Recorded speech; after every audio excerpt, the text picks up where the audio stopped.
Sveiki, mielieji, čia Aurimas LT ir šiandieną aš kuriu savo pirmąjį video, per kurį parodysiu, kaip per Windows 7 užsidėti slaptažodį. Tai kągi pradedam. Einam, spaudžiam start mygtuką, spaudžiam štai ant šio paveikslėlio, pas jums gali būti toks paveikslėlis. Tada spaudžiam create a password for your account.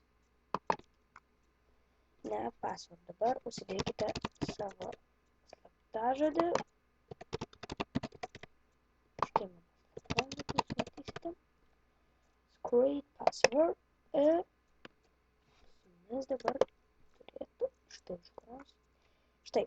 Ir jūsų slaptažodis dabar uždėtas. Restartuokit kompiuterį ir pas jumis matysite slaptažodį.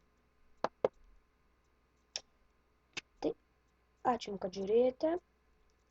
Aš kursiu daugiau video pamokos su Windows 7 versija, Windows 8 versija ir įvairiai galite manęs klausti klausimų, stengsiuosi juos atsakyti. Štai, ačiū, kad žiūrėjote, čia buvo Aurimas LT ir iki kito video. Iki.